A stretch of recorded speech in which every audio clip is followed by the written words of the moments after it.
Hey guys, thanks for tuning in to another video on ForgottenWeapons.com. I'm Ian McCollum, and I am joined today by Mr. Paul Levy from Brownells. We're hanging out at Rock Island's preview day, having a good time, looking at a bunch of guns and talking about a couple of guns. We have a couple of your early pattern retro rifles here. Yep, so these are some of the first rifles we came out with, but actually these two are pieced together from some of the parts we did originally before the rifles. Okay. So actually when we started out doing retro stuff, we were just doing receivers in conjunction with Nodax Bud, and then barrels, some other small parts, because Brownells sells lots of gun parts, and that's what we were focused on doing, was getting unique gun parts out to people. Yeah, that makes sense. Helping people build their own reproduction retro stuff. Yeah, so I was enthusiastic about retro items, I still am, and there was a gap in the market. Mike at Nodax Bud was making receivers, but he's definitely, I would consider a custom shop. He's very hands-on. Mike does, he does some of the finishing himself, deburring, that sort of thing. So we licensed the receivers from him for the 601, which you have right there, the XM16A1 low receivers, which have a partial fence, and then the M16A1 low receiver, and then also the upper receiver, the A1 upper receiver we licensed from Mike as well. Okay. So he went through all the effort to design, get the forgings made with the forge house, all from the ground up, and then he did all the hard work. And then we licensed those from him, put our name on it. Initially came out with the receivers, and we did some barrels. Eventually we had enough parts, we're like, well, we could just build rifles if we wanted to. And at that point, yeah, why not? Yeah, so that's really a truncated story of how we got to the retro rifles. Okay. Which ones have been the most successful for you? Which do people want? Yeah, so people want the Vietnam era stuff is what people want, and that's the A1, right? I guess they're all technically Vietnam era. True, they are. But here's a BRN16A1. This is by far the most popular, followed by the XM-177 clone, and then the E1 clone, which is, if you're not familiar, looks essentially like this, has a chrome bolt carrier group and a partial fence lower, very similar as well. So some of the kind of more oddball ones you did, which you didn't mention here, but you did a 605, which is like an M16 carbine, full-length handguard, cut the barrel off right at the gas block. So the 605, that was one that maybe didn't sell as well because it wasn't used as much in service, or it wasn't used by a lot of entities. Would they originally make something like 12 of them? Yeah, so it was truly a prototype rifle. It was definitely an internal pet project of like, nobody's really ever done this before, we can. And it was pretty neat to bring to market. And then the 601 here. The 601, people just aren't as familiar with it, so it didn't sell quite as well. Okay. So that's one model that was kind of down the totem pole a little bit. And what about the Proto that has the trigger charging? Yeah, the Proto was interesting to me, as I thought that would do very well. Yeah, I kind of would think it would. And it is popular for a lot of people that are really hardcore about it. And they're actually, that run of those is going to be done. So if you want a Proto, you better snatch it up. I don't know if we even actually have any left. Okay. So those are done. But that one kind of surprised me because there's no other top charger AR-15 on the market. That was the only one.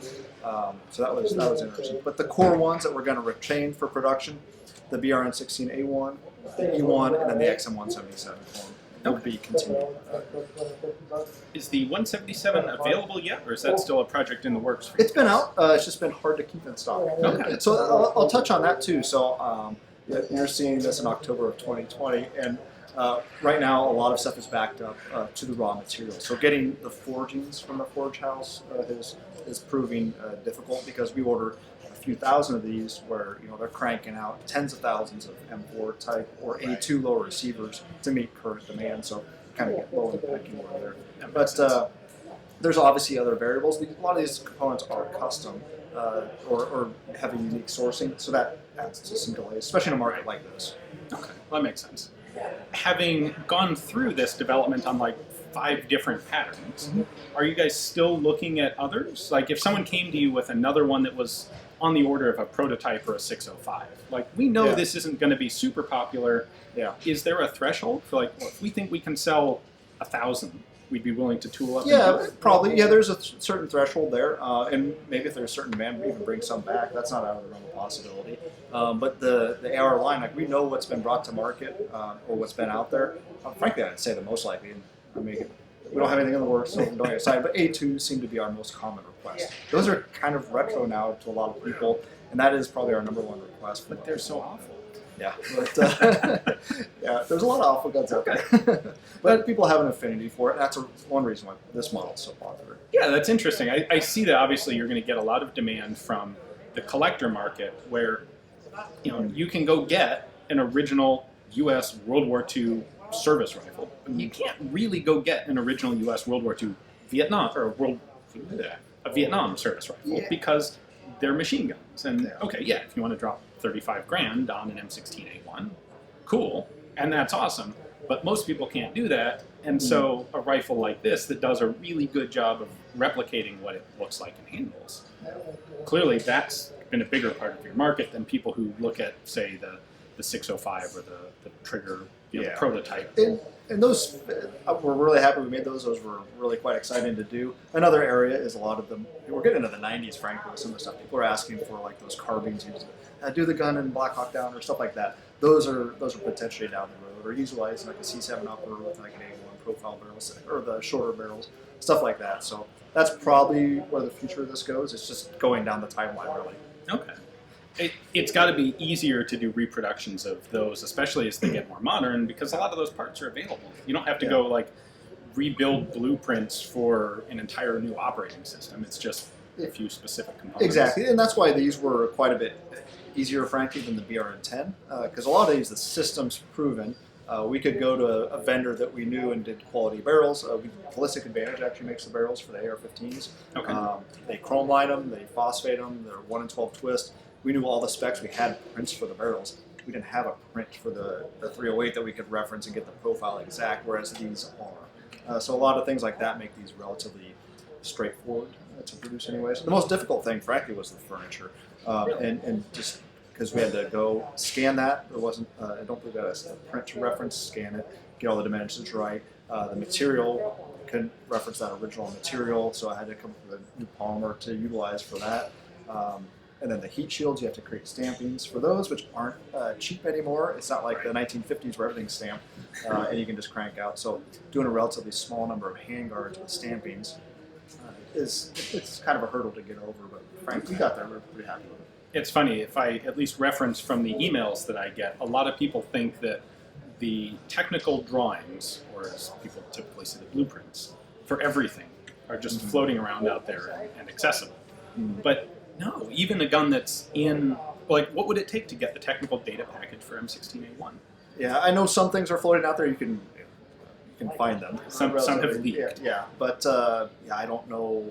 You'd have to be, typically they're only given to a military contractor. Unless you're involved with that contractor, you're not going to see those prints. And it's not a patent issue. It's not like they're copyright, well, they're sort of copyrighted, but they're not patented. Patents expire, but the actual technical drawings to build stuff are kept pretty close to the chest by companies building them, or else someone like Brownells could come in and start building them and snag a contract. So a lot of those contractors, they're defunct now. A lot of these that made the handguards and things like that, they just don't exist. And that's how Randy Luth at DPMS, when he started out in the 80s, he went around to contractors that were making this stuff and just, hey, can you make these for me? And that's how he started doing his AR-15s. He really came in at a great time to do that. But the optic is actually one of those instances where we did that. So we actually found, research found out who made the original Japanese Colt 3-power and 4-power scope. It was Hako. They were later acquired by a current day company who we went to and said, hey, do you still have the ability to make these in the prints? And they said, sure, they're back there somewhere. So they actually, that references the original design essentially from the same origin as the original 4-power. That's pretty cool. Yeah. So we frankly lucked out on that one. Yeah. How popular have those been? Quite popular. It's amazing. We import quite a few. And they go right out the door. You're going to make single point optics? You can do like a Sontai carbine? I don't know about that. That'd be so cool. Yeah. I mean, they're garbage. Yeah, and that's one area where we get asked a lot on like unique items. It's like on the BRN-10 asked, hey, can you make the original optic that the Dutch had, or do this optic?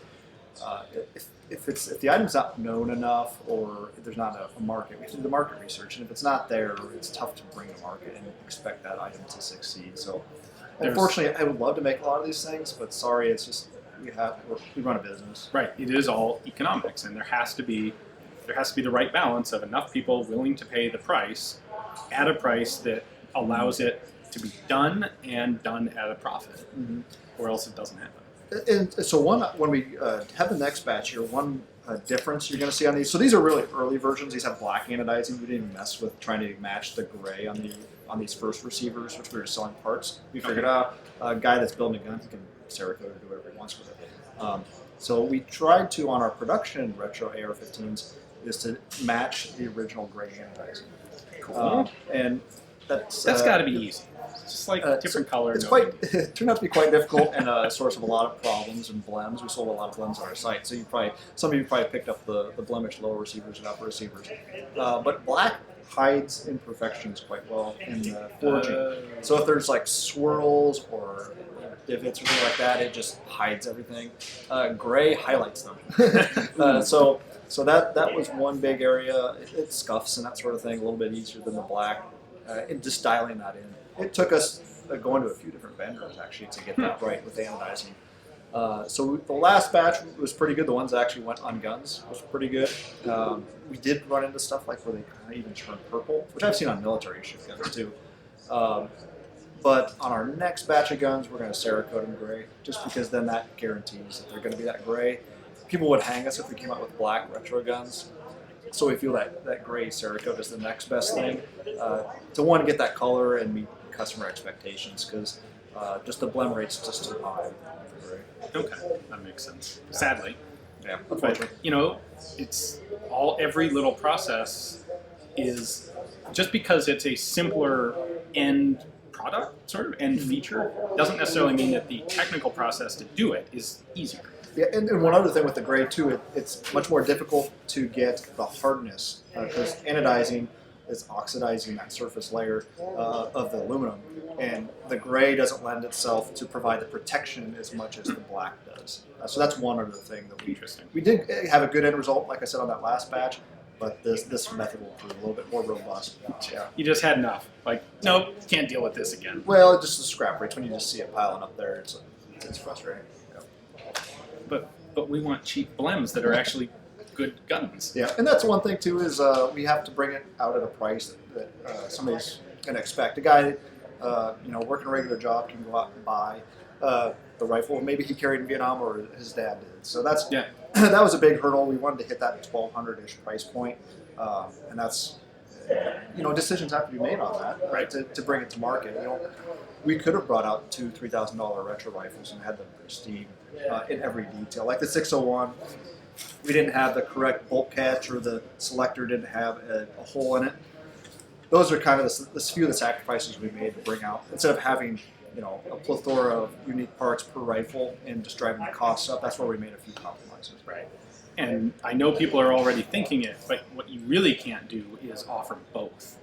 Yeah. Because if you try and offer both, like we have the cheap version that's got, that doesn't have the exact perfect bolt catch, and then we've got the expensive version that does. Yeah. What it means is you've cannibalized half of your market for one of those rifles that would be making it justifiable economically, and now you're putting it into production of a different.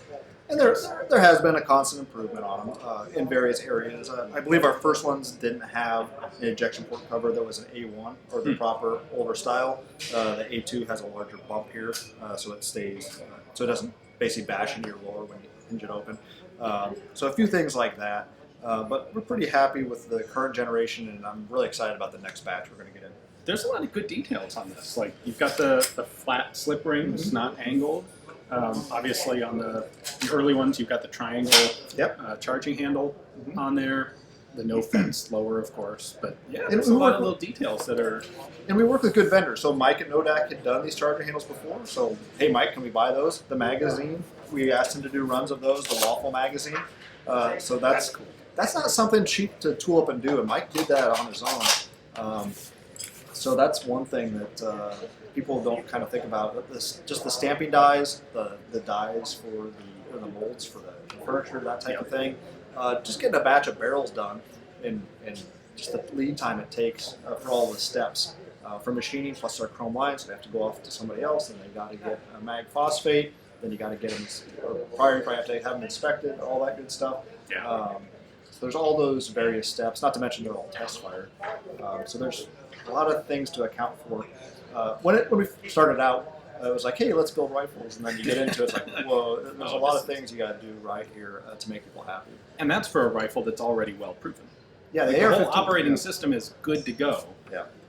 would you ever take on, do you think, a retro or a reproduction that is something that is completely out of production today, that you'd have to like re-engineer from the ground up? Not unless there was like there was prints and there was a vendor that was already set up with the tooling. I can't think of another rifle that's out there that is like push button ready or wouldn't require this. I would say this too. There's not a popular rifle system out there that people would recognize and make it a viable item for production. And there's people, but there are guns out there that people are doing, like some of our competitors or things like that. But we're not going to bring up the same thing somebody else is already doing and expect to succeed there. All right. Well, cool. So if people want 601s, so there's 3 models we're continuing with: Okay. the A1, the E1, and the XM-177. We will still have parts and components for the 601. So if you want to build one out yourself, we'll have the 601 lower, the uppers, the mags, all that good stuff. The barrels are the same. We didn't do the 1 in 14 barrels because we never did it on a 601. that's a bit much. Yeah, just because we didn't want to run into potential accuracy issues with modern ammunition, that sort of thing. So yes, the 601 doesn't have a 1 in 14, has a 1 in 12. Sorry, but and even that we get dinged on from some customers is why don't they have a 1 in 7 twist? Well, would we upset the 90% that want a 1 in 12? Do we do multiple models and expand our SKU count in what we're handling? We do make 1 in 7 barrels. You can purchase those individually and build out your own gun, but just adding that into the mix, it gets too expansive and unwieldy.